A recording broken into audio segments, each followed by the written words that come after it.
Hello and welcome to this webinar update where we're going to be reflecting on what we've been seeing, hearing and doing with functional skills over the last few months, as well as looking forward to the next academic year. Or rather, it's a bit more of a case of welcome back. For various reasons, some of which were technical, we reviewed the pattern of monthly Maths and English webinar updates for England earlier this year, although in the meantime we have run a couple of one-off specials that are focused on things like digital delivery and also the bite-sized Maths and English qualifications in the units. This session is basically continuing in that vein, although with some of our normal webinar update features reinstated. However, we'll be concentrating this time mostly on functional skills just to keep the session a bit more focused. It'll also be a little bit longer, not much, than traditional monthly sessions, as we want to provide a little bit more space to reflect and explore, as well as time for your questions. As always, it's Paul and Catherine with you as usual this time, and for once we're actually in the same room together, so hopefully no awkward pauses when we throw from one to the other. As always, we'll start with the normal housekeeping messages, including the one that if you're having any technical issues, you might want to try logging out and logging back in again. It is one of the quirks of GoToWebinar that we've still yet to fully understand. Okay, so I think we're going to turn the cameras off now and we're just going to turn our questions functions off. So before we go any further, it's our customary reminder about the importance of signing up for email alerts and especially checking if you've opted into all of the preferences that are relevant to you. As I mentioned, we've just switched off the question function for now, but we'd very much like to see your comments and questions once we've gone through a few updates. So do hold your thoughts for the next few minutes. Some things don't change, and so as always we're going to start with the in case you missed it, so the things happening within the Maths and English landscape within England that might be of interest. So firstly, it's our old friend, the Take the Test model for level 2 apprentices that was, if you remember, suspended during the pandemic but then reinstated from January. The DfE's recently published the updated apprenticeship funding rules for 22-23 with quite an important tweak to this policy. They've now made clear that apprentices who don't already hold a level 1 qualification in Maths and English should prioritise working towards level 1. It's still expected that they work towards level 2 where there is time to make meaningful progress, and they describe that as where they need to achieve their level 1 at least 3 months before, or where they achieve their level 1 at least 3 months before Gateway. Crucially though, it's no longer a requirement to attempt assessment at level 2, so no more having to make tokenistic entries for functional skills exams for learners that really have little chance of passing, and doing this really just to satisfy that rule. So thankfully it does look like a little bit of common sense finally seems to have prevailed here. Nevertheless, where level 2 apprentices already do have a level 1 qualification when they start their apprenticeship, and the standard they're on only requires Maths and English at level 1, they are still going to be required to study towards and attempt level 2. The thinking here, and there's some logic to it, is that they really should be supported to progress beyond the bare minimum that the standard is requiring them to have if they're already at that level. Ultimately though, they still won't need the level 2 to go through Gateway as long as they've made a serious attempt to work towards it. I do apologise about my coughing. Unfortunately, I can't mute myself now because we're both in the same room. So on to our second, in case you missed it, Multiply, which was announced to a big fanfare a few months ago. To recap, the government has made a total of 559 million available over the next 3 years to support adult numeracy throughout the UK. It's part of the Shared Prosperity Fund that's intended to replace the European Social Fund and EU structural funding. The provisional allocation for England is just under 82 million for 2022-23, with funds distributed via mayoral combined authorities and upper tier local authorities.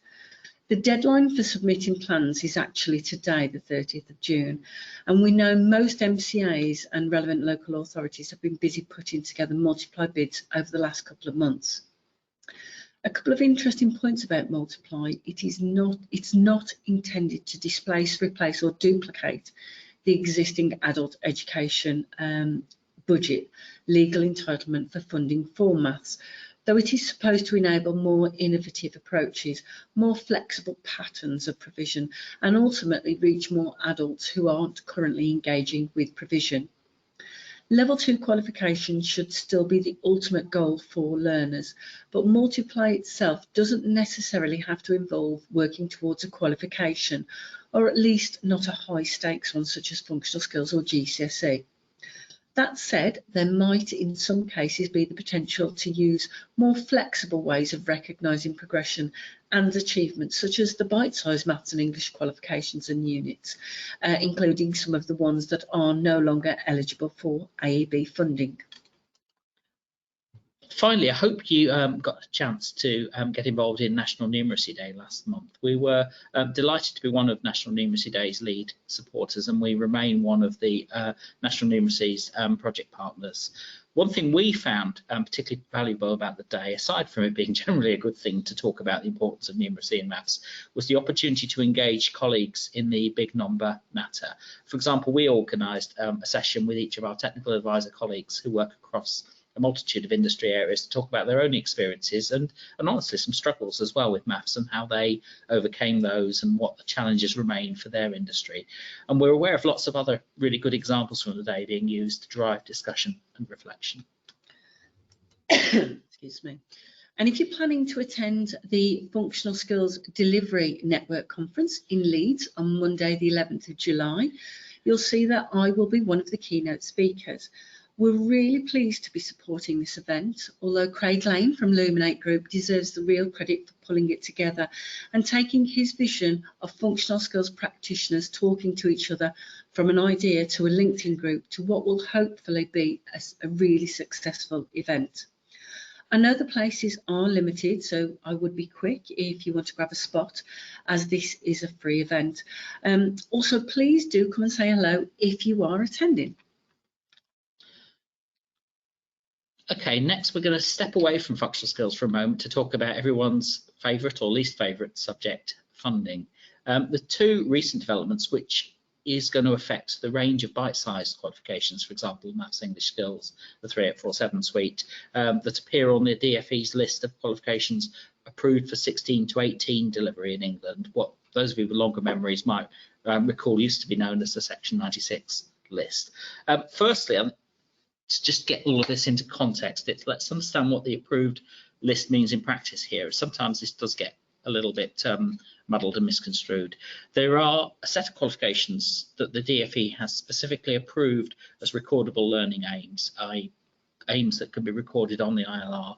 All learners on the 16 to 18 study programme are expected to study maths and English and work towards relevant qualifications in these subjects if they don't already have a GCSE grade 4, and there are tighter rules if they already have a grade 3. Now there's a more limited set of qualifications that count towards the government's condition of funding for 16 to 18, of which functional skills, GCSE, English maths and ESOL, skills for life qualifications, are the most common. There's only ever been a handful of bite-sized qualifications on that condition of funding list, and only ever those have been at entry level.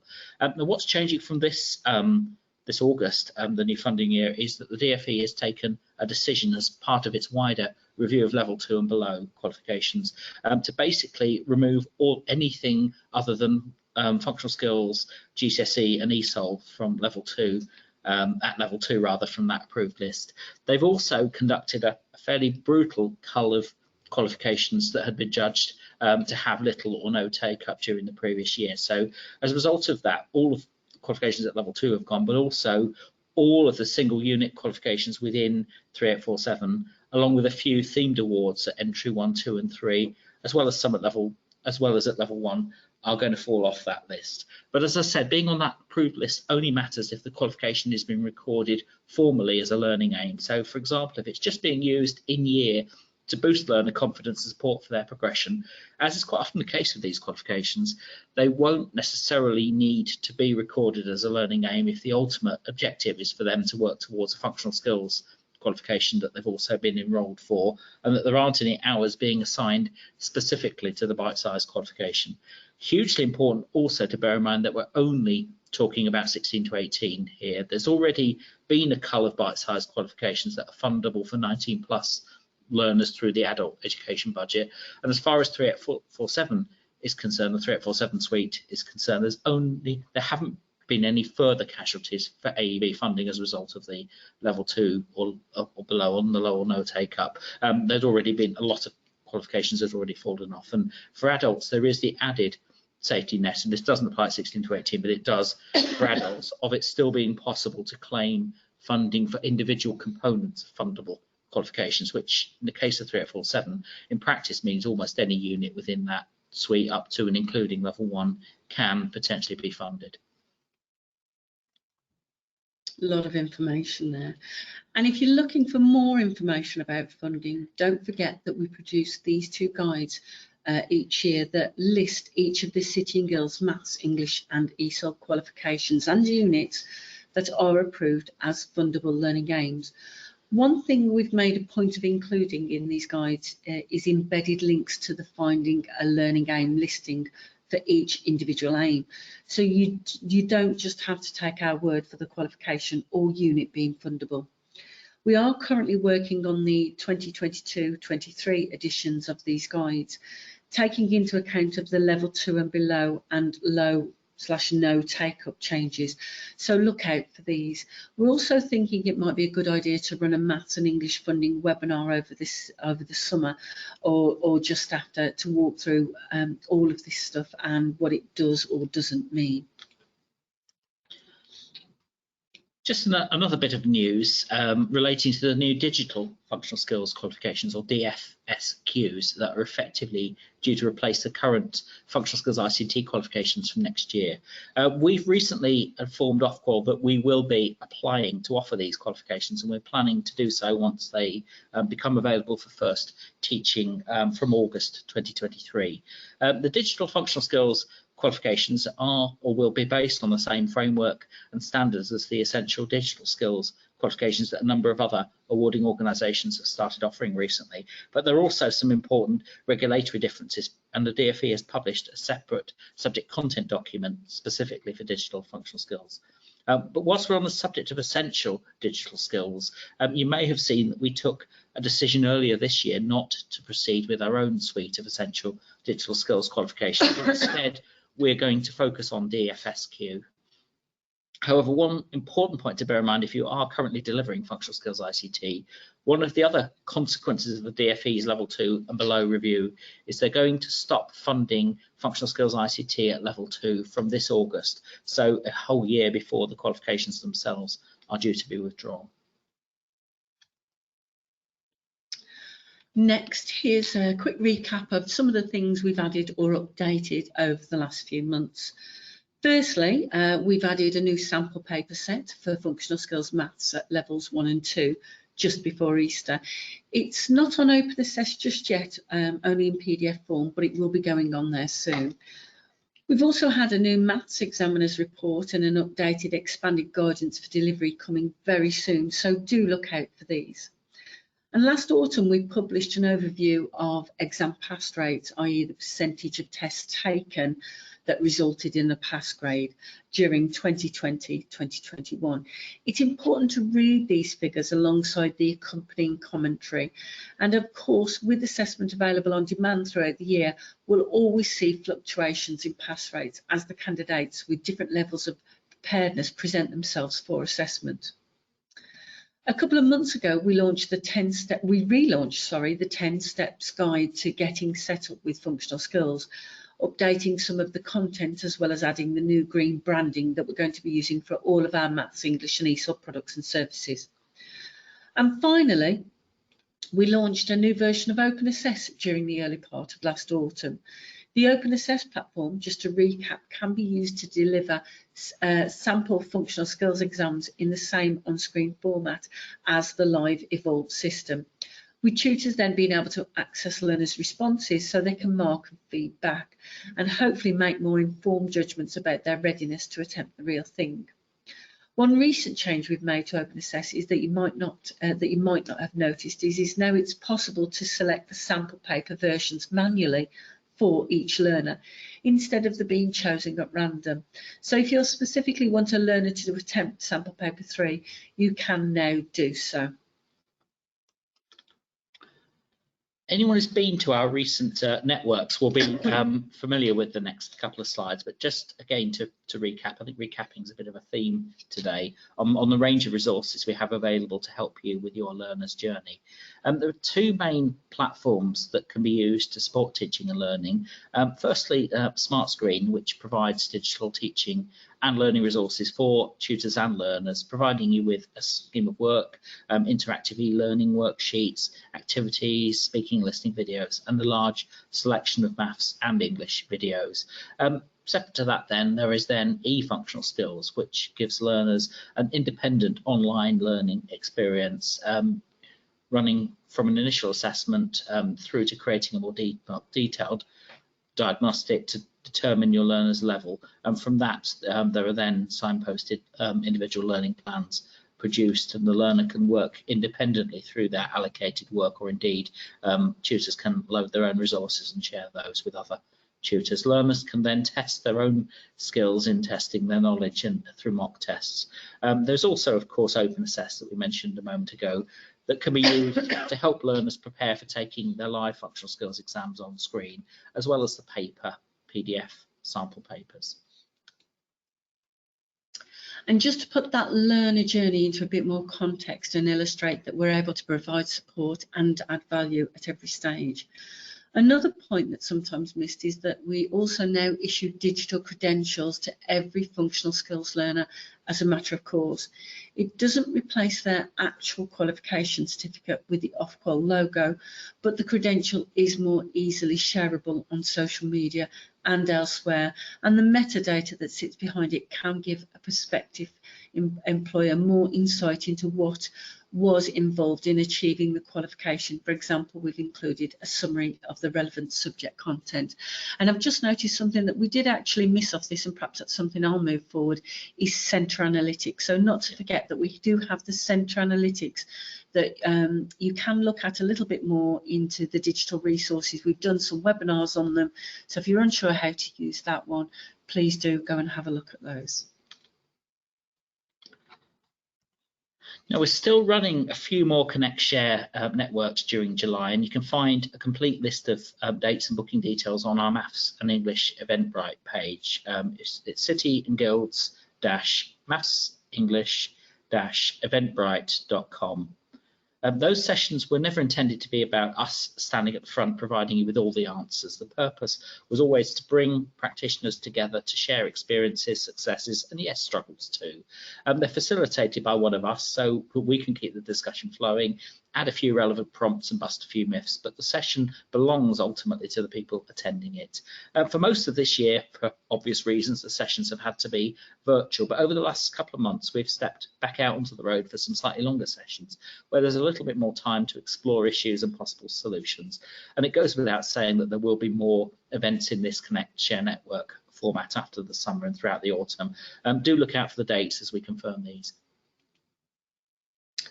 So looking forward to 2022-2023, in a moment we're going to ask a few poll questions to sense check some of our plans for the coming year. In some cases we may ask you to supplement your answers with some comments. So Paul is now going to switch the questions back on, and do we want to launch the polls? Yes, yeah, I was going to say it wouldn't be a webinar without some polls, we so we are polls. going to have them. So I'll give you question 1.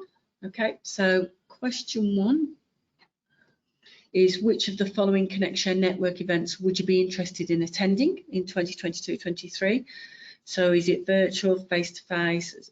This is what we're asking. So is it English, functional skills, maths, ESOL skills for life, or if there is anything else? And if there is anything else, please pop that into the questions. This is just so that as we start to formulate these sessions, and yes, we're already planning already, we can make sure that we are hitting that spot. Looks like just over nearly 80% of you have voted, so I'll just give you a few more seconds. Yeah, we have it 80% now. We may just pull the plug now. It'd be interesting to know actually how many people in this session have actually been to our sessions or who hasn't been to the session.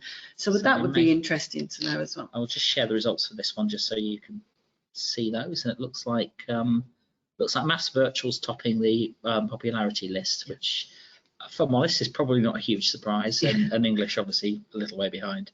But thank you everybody for that. Let's just ask you one more question, or a couple more questions actually. So the first one is, so question 2, did you sign up for the recurring webinar appointments that ran until March 2022? So we just wanted to know which ones that you actually joined.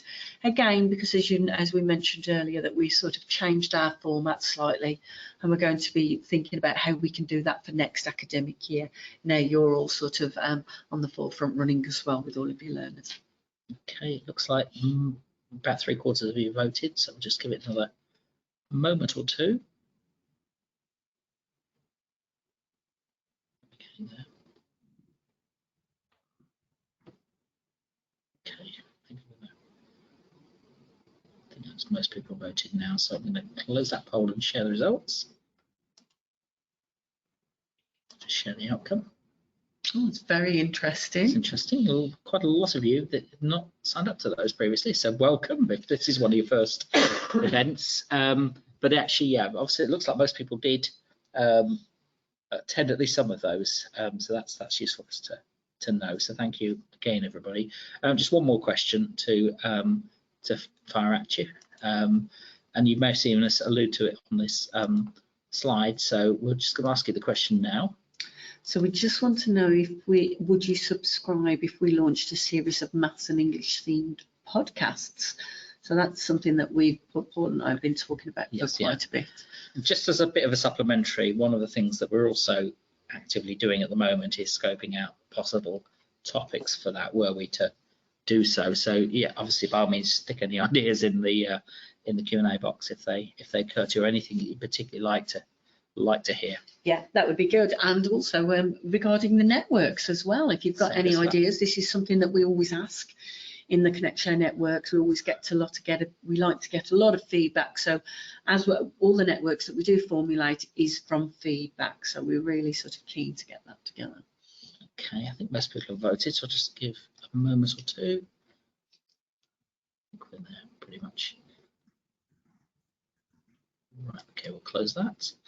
And just to share the results, I think they're fairly decisive. So yeah, thank you. I think that's a definite yes. I think the guys have it there. Another list for us, another job for us to do. So brilliant. Thank you again, everybody. As I said, obviously, always wouldn't be a poll, wouldn't be one of these sessions without a few polls thrown in to them. And then just on this next slide, we've popped the questions in the deck for you for the benefit of those who are listening back to the recording. So of course, again, you're always welcome to email us with your thoughts using the pre-employment inbox, and we pop that on the slide for you there. Okay, and I'm going to, just before we get into the question round, I'm just going to actually, just for a moment, put my camera back on again for a second, just so you can actually see me when I go through this bit. Some of you may have seen an announcement at the end of last week that I'm going to be leaving Sitting Girls at the end of September. It is something I've thought really long and hard about, and huge amount I'm going to miss, including these sessions, if I'm honest. But as many of you will be aware, I live in Ireland, and I've spent some time during the pandemic pondering whether I'd really wanted to be hopping back and across the water every week for years to come, especially as the Irish government's recently published what looks to be quite an exciting 10-year adult literacy, numeracy and digital strategy. In the short term, I've signed up to do a full-time master's at Maynooth University, so I'm going back to be a student for a short period, and then hopefully I will find myself something useful to do within this arena. I'm going to obviously miss the advisor role, however, and I've been working with Sitting Girls language, literacy and numeracy qualifications in one guise or another for well over 20 years. So I know all of that is going to be in safe hands with Catherine, Amanda and others in the coming years. And of course, obviously you may probably can surmise from this that Sitting Girls is going to be looking for someone to replace me in case anyone who's watching this might be at all interested. But I'm not disappearing just yet. I'm still going to be around until the end of September, and it is absolutely business as usual until then.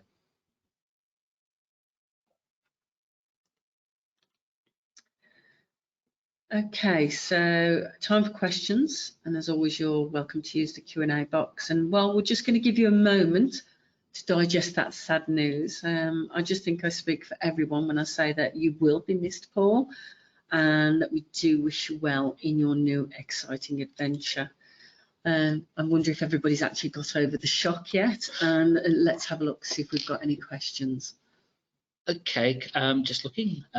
So interesting, yeah, a couple of comments, which thank you for those, which I wasn't previously responsible for functional skills at the time, but would have been interested. And I assume that's referring to the recurring sessions. Comment about level 2 assessments. Does it mean all apprentices, not just those who need level 1 and level 2, will not be required to take? I'll just reiterate that one again, which is that the rules, and again, probably worth checking the apprenticeship funding rules to be absolutely clear about this. But the point is, if learners are already, if they start their apprenticeship having already got a level 1 qualification and their standard requires level 1, they would still be expected to attempt level 2 in that situation. But if they haven't already got level 1, then the focus should normally be for them to work towards and achieve that level 1. There's some wording around if there's time for them to progress on to level 2, but there's a kind of acceptance that doesn't have to involve necessarily taking assessments.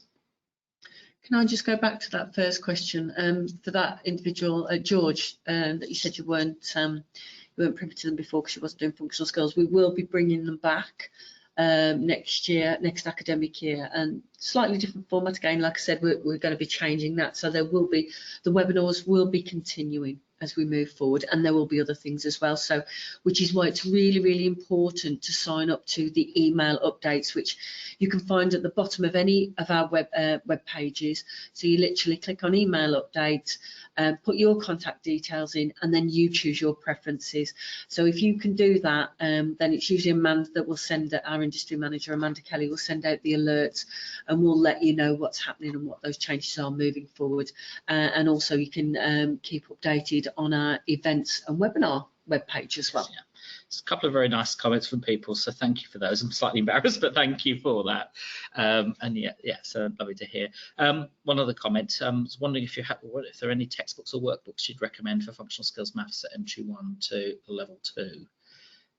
I mean, not so much textbooks or workbooks, although I think we mentioned obviously the smart screen and the e-functional skills resources, which if you haven't had a look at, there is some demo information on our resource guide. But if you wanted a proper demo of those, then do by all means get in touch with us, and probably via the pre-employment mailbox, and we'll put you in touch with one of our digital solutions managers who can do the sort of proper walk you through that.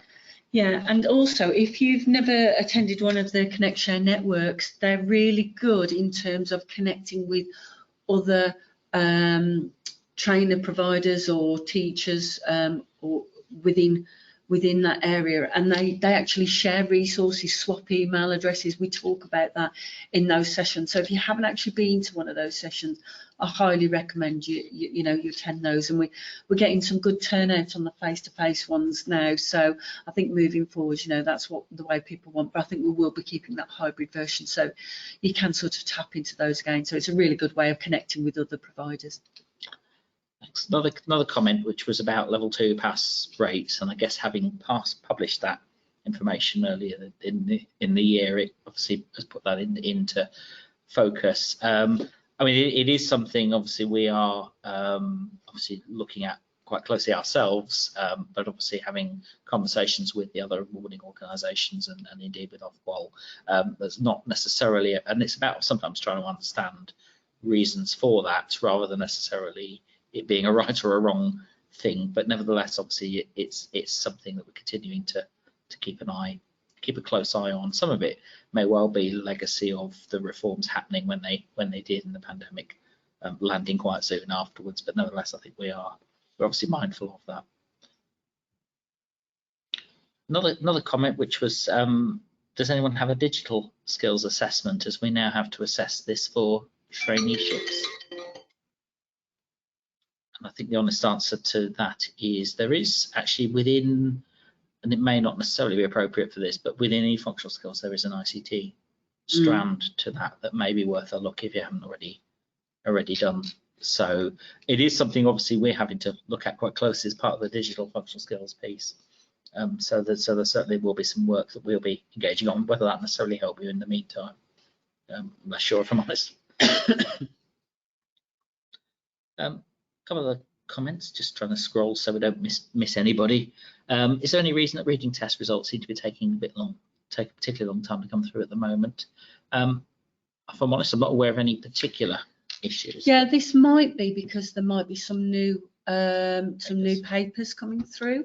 Obviously, we don't work very closely to the live papers like yourselves. You know, we're not privy to seeing any of those. So, I mean, we can ask that question, but we're not aware of anything that's causing any issues at the moment. But we'll certainly ask that question. But it could be the fact that there's been a new live exam launched, and obviously they have to have so many responses for them to go through the quality checks. So that might be that particular reason, because we do say we do actually have up to 32 days, but I think centres are so used to having them back so quickly. On average, people were saying they have them within 5 days, 10 days, 11 days, whatever that is, and we get so used to, you know, getting our results back so quickly that we forget that actually we do have up to those right up to those 32 days of doing those. And just to say, one of the things we're also going to be doing soon actually is publishing, well, two things. One, a statement that kind of explains that a little bit more carefully, but also we're looking to publish some data on actual results turnaround. So there is a kind of more consistent, or a picture of kind of what happens in reality. As Catherine said a second ago, the 32 days is our official regulated SLA. So that's ultimately what we're, or rather what Ofqual holds us to account over, but they're obviously what we want to keen to reflect is obviously in most cases it is usually a little bit, quite a lot quicker than that, but also the more that we're open about obviously that the easier it is probably for everybody to understand. Another question, which was, can centres get the same level of feedback from paper exams as they can for the Evolve exams? It's probably quite a nicely queued up question, that one, because it gives us an opportunity to mention centre analytics. Yes, I mean, you can get, as you probably are aware, so you're probably referring to the performance codes. This is something that we talk about in the networks, the connection networks, in regards to that and utilising them the right way. It is something that we're looking into at this moment in time. So again, we'll feed that back in. Thank you for that. So it is something that we're looking at. Is there something that we can be doing? But obviously, Paul and I don't actually get, we don't work with the systems themselves, so we're reliant on getting other people to do that as well, and if those systems will work. But you can use your centre analytics, and when you search it, so for online exams, it's 4748 functional skills, and you can get your score reports from your learners that way. But for paper, you have to put in 4748 functional skills and in brackets paper, and then that can pull those up as well. So you can get some feedback, and then you've got your performance codes document. And we were talking to a lot of centres saying, oh, you know, that they didn't find that it was giving them enough feedback. But when I actually sat down with tutors and broke it down, actually you can, you know, it's a good way of, it's an indicator for you. But we have taken it on board to think, right, can we do that a little bit better? So we are looking into that. So thank you for that. No, thanks. Another thing, just quickly to say on that point as well, is that I think one of the things we're also looking at is how those codes are defined at the moment, because at the moment they're calibrated around more than half of the available marks versus less than half of the available marks. And actually, given the pass mark is a little bit above 50%, we may want to look at doing those. So that's something we're also giving some thought to at the minute, or rather our assessment colleagues are. Just another comment, which was about enrichment activities within maths. That's just really about saying that's important about, obviously, as learners emerging from that traumatic experience of lockdown. I think we'd all probably agree with that. Yeah. The pass rates, some more comments about the pass rates, which thank you. Last update on the webinar website is January. Are the other ones going on there? I will check that. Certainly today's one will be going up shortly. I'll check, see what's happened to the February one. Yes, yeah, the digital one was recorded and put it somewhere else. So that might be because it's the digital resources webinar. Thank you for that feedback. That's something that we're going to look at because it's gone onto the digital resources page, and actually we could do with that being put onto our page as well. So I know we're duplicating, but I think moving forward what I'll do is I'll see if we can get that moved. So you literally just put on the link in the search engine, just digital resources, and then you can find those webinars on that actual page. So that might be why. But moving forward, I think that's a really good idea. Really, we want all of our webinars in one place, and that if that means we duplicate it in another place, then so be it. But I think, you know, it's right. You want to see those in that sort of order, don't you? Try and make things easier. Our website can cause confusion at the best of times. But if you have any issues finding it, just drop us an email in the pre-employment inbox, and I can send you a link to it. But if you just put digital resources in the search engine, you should find it. Sure. Just a couple of operational questions about OpenAssess and how long it normally takes to get login details. My understanding is that's something, I mean, it may be a case of checking that up with the customer services team. Yeah, I'm not sure. So again, this might be something that you might have to contact us and have a bit of a chat with, but what you should have in your centre is a primary user. So you should have one person that's got access to it. Now, if you've never done online exams before, that might be that you haven't got that set up. So again, get in touch with our customer services. But if you have done online exams with us, then that person, there should be one person who's got a primary user account. Now they can then set up accounts for all of the tutors. Now, once the tutors have an account, there's been a little bit of confusion here because somebody mentioned once to me before that, you know, we need to set up accounts for all the learners. Now, your learners don't need to be set up accounts like they did on the previous one. So what happens is you set up, so you're as a tutor, you've got your area now set up, which has been set up by your primary user.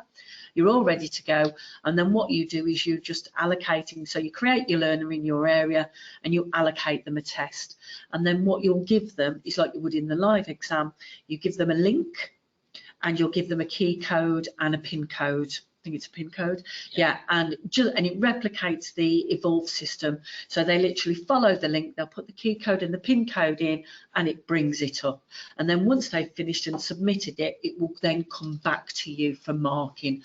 And some of the 1-point questions, only some of them will be marked for you as well. So yeah, that's how it works. But if you've got any issues, if you haven't got a primary user, get them just to get in touch with customer services and they can get that sorted for you. But you should have that primary user that can set up you an account as a tutor. That's useful to know. There's another question a little bit further down, which was about are we planning to do any training to facilitate using the OpenAssess platform? Yeah, that's a really good question. Yeah. So Amanda did conduct a webinar for OpenAssess. And I believe it's on the, is that on the OpenAssess webpage? I think it is still there. We might, if that's on the, no, again, so we come back to this point, we've done it and we've put it somewhere else. So again, if you go to the OpenAssess page, the recording will be on there and the slides are on there. Moving forward, and we're going to be doing this for Centre Analytics. Unfortunately, I've just been so busy. What our plan is, we're going to do another webinar, but on OpenAssess, and well, I know we're definitely doing one for Centre Analytics. I'll be doing that. But what we are going to do is some bite-sized videos, some very short videos, like how to log into OpenAssess, and that'll be one short video. So just a few minutes long, and we'll break down into little chunks. So you could just go and think, right, I just want to, how do I find a result on Centre Analytics? How do I find a learner? And you could just literally click on the little short video snippet would. So yes, that is something that we are aware of and we're going to do. Unfortunately, we've just been so busy and we said we'll do it at a lull. We've not had it yet. So I think Amanda and I might have to hide ourselves away in a dark cupboard and start putting these together. But yes, we are planning to do that, yes. Yeah, and a similar point around Centre Analytics as well, in the sense that I see there's a couple of other comments about how do we access performance codes. Yeah. Somebody's saying, yeah, could we make the thresholds 60%? Yeah. Well, so that is something that we've fed back. Yes. Yeah. Another question which was about, are we still planning to do video examples for speaking and listening? Oh, really good question. As in, is that, do you mean on the actual website, Jonathan, or do you mean in our events? So I'm not sure what you mean there, but our plan is that, yes, that is something that we are hoping to be we're looking into, yes. Hopefully, she says, fingers crossed. Yeah, it is. It's something we've been pushing for. It's yeah, just it about is. obviously. We're fighting that fight, Jonathan, and moving forward into our events, because we have been doing these in the Connect Share network, but every time I say I'm going to retire the salsa dancing one, because people must be fed up of it now, I keep finding people who haven't seen it. Oh, you are on the website, thank goodness. We don't want to be doing that salsa one, do we, Jonathan? No, so that's something that we're going to feed back and ask about, Jonathan, and see what we're finding, but it's something that we have been pushing for, as Paul said. Okay, just another couple of other comments that are still coming through. So thank you, everybody, and thanks for them staying. We did say it'd be a little longer than the usual half hour, and so it has proven. So that's brilliant. Finding not all results are coming through on Central Analytics. Is there any reason why some are not showing? Right, right, okay, so there might be a reason for this, and is this for maths? I'm just going to ask that question because I recently spoke with the centre and they were having the same issue. And when I looked into it, because obviously it's not me that has to do it, I have to go, go looking deeper and get somebody else involved, because obviously I'm not privy to that information. What we found was that actually the centre had not given the correct 2 parts to the maths paper. So when a maths exam is issued, it's classed as 1 paper, but there's 2 parts. And then what's happened is the learner has sat say part 1 to one set and part 2 to another set, and that effectively counts as 2 papers. So because the learner can never sit the same exam twice, so what happens is when it goes onto Central Analytics, it doesn't register it. But if that ever happens, we can get those codes for you. It just means we have to dig into it. But just to make you aware, the implications of what happens is that, if a paper is split, because it shouldn't be, it's a whole maths paper, it comes in 2 parts. So it's a bit of a plea from me. So this is something that we're looking at putting together as well, some training sessions for exams and invigilators. When they are putting the barcodes on the papers, they need to make sure that they're not that they're putting them on correctly, because then when they get into exams, they'll be given the wrong paper. Now we still mark those, but the implications that has with the learner is now that's 1 less exam that they'll be able to sit. So that's 2 versions that learner has sat, because they are not allowed now to sit the same version twice. So they've sat perhaps the non-calculator on 1 version and the calculator permitted on the other version. So that's 2. But what we're finding when I go into it is that actually that's why it's not on Central Analytics, because the paper's been split and that obviously the system doesn't recognise it. But we can get you the feedback. But if you contact us directly, that's something that we can do for you. But if that's something that you're finding with an awful lot of learners, then that might be worth going back and to your exams team and to the invigilators. Are they aware that that can't be done? Right. Oh, Central Analytics, is it part of the wall garden? Adrian, that's a really, really good question. Thank you so much for asking that, because we just assume all of the time. So Central Analytics we love our platforms. We've fed back this year, haven't we, Paul, that we need to start looking, what can we do about our platforms? So that's something that we were looking at in our focus group. So Central Analytics is its own platform. So I do believe the link is on the website. So if you just, again, on our search engine, just put Central Analytics, there'll be a link there. Now, again, you should have a primary user, and they can then set up accounts for everybody. So again, if you've done online exams, then you should have that effectively. Yeah. But again, if you've got any issues, just contact customer services and they can create those. Yeah. But your primary user can create access. Now, the thing I would take into account, Adrian, is for usually larger places, larger providers, some exams team don't like giving access to everybody and giving codes to it, because that login can give you, it mirrors the same login for the Evolve live exams. So some centres don't like everybody having access to that platform. Now, just take into account, it's a totally different platform But the login So yeah. as long as you're just using the Central Analytics, you cannot do anything wrong in Central Analytics. You're just analysing data and accessing the data of how the learner did and how the learners have done in that establishment. So just you might want to sort of take that back to the exams team. Sure, yeah. And the other comment just to pick up on that is if you're not currently delivering online exams, that's where it needs to be set up specifically. Yes. So it can be done slightly counterintuitive if we describe it as evolved Central Analytics, even though it's now being used to provide data on paper as well. So if you've only ever done paper ones, then that might be somebody needs to get in touch with the customer services, and then we can get that set up for you. So that might be. Couple of other comments about access arrangements. One was, if a student's dyslexic, can they get additional time for both maths and for English? And the answer, certainly for both cases, actually is yes. There is a process. There's two aspects to it. One is looking at the functional skills, the relevant functional skills handbook, because that will set out clearly what adjustments are considered reasonable, what is possible in other words. But there's then also a document as part of our centre documents library that talks about the when and how applications have to be made. Most things like extra time, you normally can self-certificate those rather than having to ask for permission in advance. But there are obviously, particularly where we need to provide a paper in a different format, sometimes that does involve having to apply up front. Another comment which I know has come up a little bit recently, also in some of the conversations I've been involved in, which is about applying extra time within Open Assess. And I know that is something we're looking at the moment. Yeah, I was just looking at that one actually, and that's something that I'll feed back. I thought it was something that so we'll have a look at that one moving forward. Is it possible to do that in the system? So we'll have a look at that.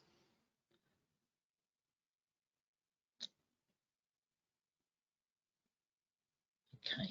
It's worth saying actually, with any access arrangement, there normally does have to be supporting evidence for that. Now, you may not necessarily have to send that to us, but it will need to exist.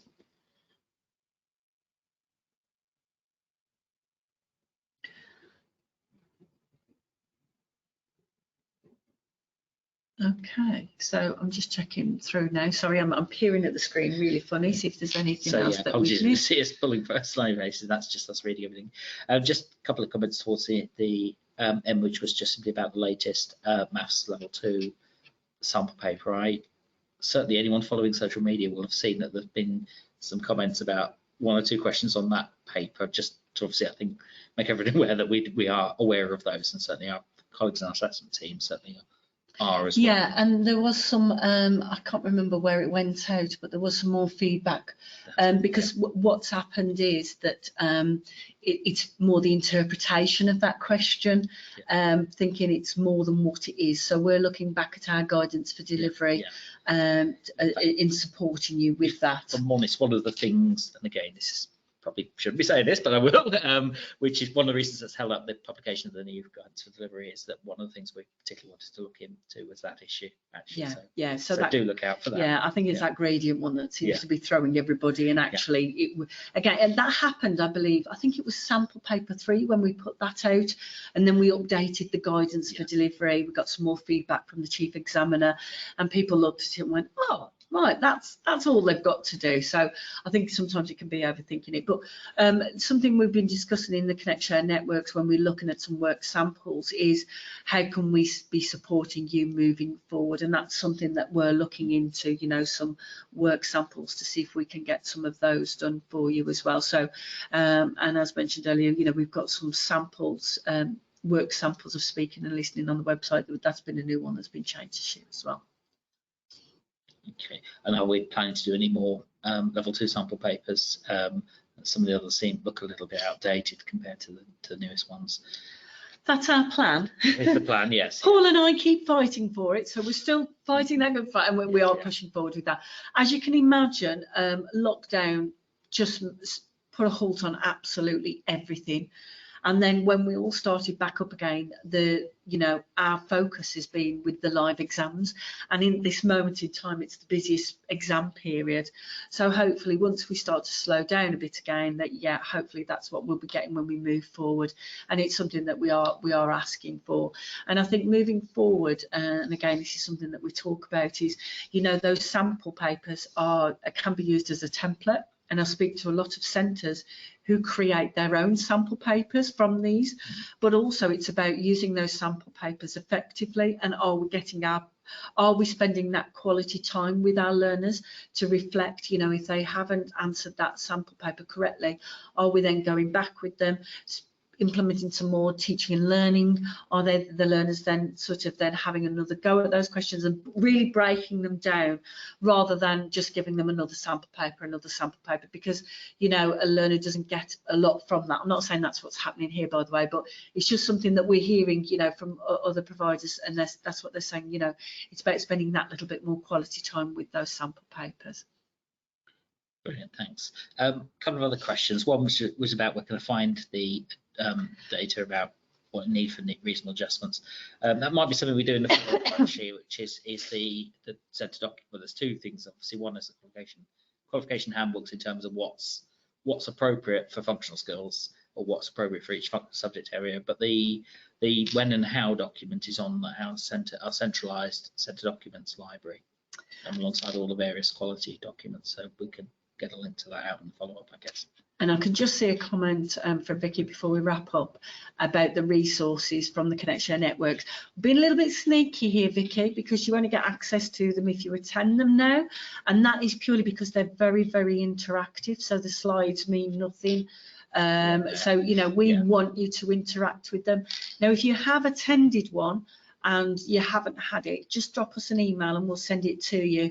But what we usually do is we forward it from the check-in from the Eventbrite. So when you attend, you sign up on Eventbrite, we will check you in, and then you should get that. Now, if you've checked in with somebody else's name, I know that happened in one of my events recently. I did make that clear that, look, this is going to go to your colleague, because it takes another hour for me to change everybody's email addresses, and I just don't have that time to do all of the time. So it's a case of, you'll get the resources, but they are for people who are attending. We are looking at putting some generic ones up on the system so you can have access to something, but the activities really, they are very, very interactive, and they're designed to interact with other practitioners. So, and that's where we want them to be most useful. So that's what's happening with those. So shall we start to wrap things up? I think we have, yeah. No, thank you. I mean, firstly, thank you everybody, and thank you for your interaction today. I think we were conscious that obviously we've done the sort of slightly one-off special webinars, but we haven't done a sort of generalized update one like this for a while. So it was good to do that and have a chance to sort of have that space to do that. And I think kind of message from today is that we need to make sure that we still have that as a kind of regular fixture. But so thank you everybody for your questions. I think it brings us to a close for today. So do have a great summer and do enjoy whatever time you're able to take up. We'll be back in the autumn. I'm going to say, well, I'll be back for the first bit of the autumn at least. And obviously there will be another update session soon. Thanks everybody.